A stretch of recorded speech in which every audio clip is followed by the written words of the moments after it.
Okay, welcome everyone. Serena, you can... Oh. I'll start with the first question and we'll open up to questions in the room and then switch to virtual.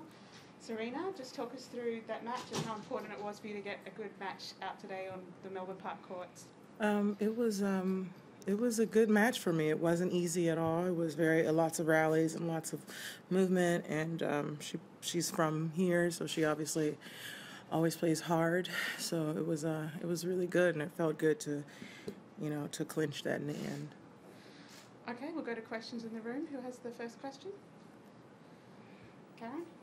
Serena, many athletes from other sports have talked about how as they start playing again in front of crowds, they didn't appreciate how much they really depended on the crowds for energy until the crowds were gone, and that even supporters, hecklers alike are helpful in some way to their performance.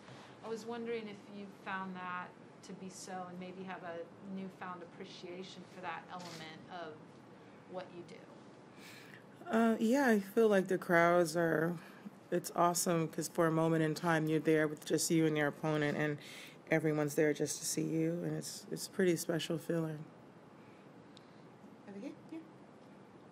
Serena, what came to your first slam in Melbourne in 1998, a long time back. Do you still get the same drive and the same excitement coming back here again so many years later? Yeah,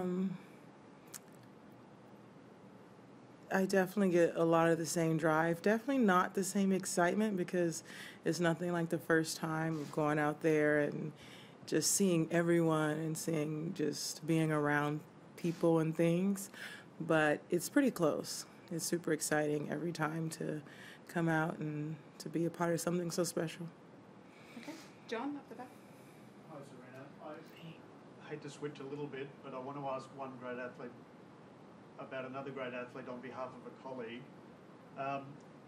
Can you tell me what you think the most impressive thing about Tom Brady's career and long list of accomplishments are, and why?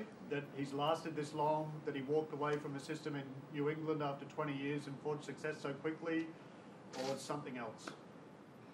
The guy is a champion, and I've said it when he beat Kurt Warner back in I want to say, what was that, 2000 maybe? It was that crazy Super Bowl. He was the underdog, and they beat the Rams. Clearly, I'm a football fan. Yeah, so, it was a crazy win, and I always thought, this guy is impressive. I always thought that throughout the years, and I think everyone else kind of knows that. I mean, they didn't know that in a few Super Bowls ago. Everyone knew that. Now they know it even more. I mean, to do what he's done outside of New England and to come into Tampa, I mean, he just should have came to the Dolphins, really. Seriously, Tom, what were you thinking? But it's still Florida, so it still counts. His ability to make his teammates play better as well? Yeah, I think I was actually talking about that the other day after watching the game. I said, it must be so inspiring to be either a wide receiver or, a lineman for him just on the team in general, because it's like, this guy has won so many rings. He obviously knows what to do. And, to have that inspiration, they must be so fired up for every game, especially postseason. They must be like, oh, my God, this is our chance. We're with the greatest, and we want to win, and we have the best opportunity to win. So I just think it must be so inspiring for every player and even the coaches in that whole arena. It's amazing. Okay, Matt. Not that anyone can predict the future, but assuming you stay healthy personally, how much tennis do you think you'll be able to play this year? This year? Yeah, not so much you personally, but in terms of the state of the world and stuff, as you think about the future. Oh, yeah. I don't know. It's very hard to say. Everything looks good here so far, but it's winter in the rest of the world, and it is not looking amazing, but hopefully things will get better with the vaccine. Okay, Craig. Serena, you're just touching on the aspect of crowds.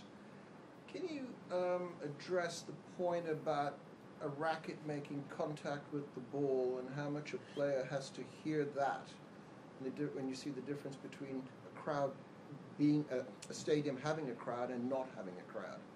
Yeah, I I don't think I've ever heard it, but yeah, it's definitely interesting. I think I hear it mostly in film, not necessarily live because you're so focused. Yeah. Okay, last one in the room, Karen.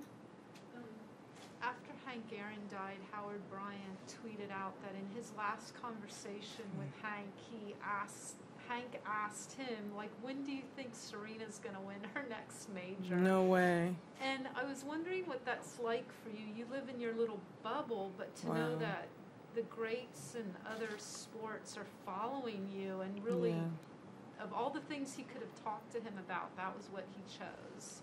That's wild. That gives me chills. I wish I could have done it when he was around.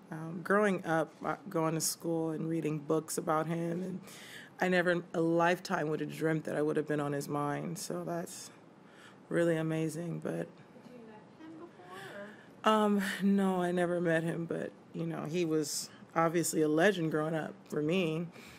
Being a first in so many things, and I always thought he was incredibly cool, and just legendary status. So it was a great loss. It really was. I was so sad to see that happen, but his legend will live on, and yeah, many people will always know all the wonderful things he did for sport.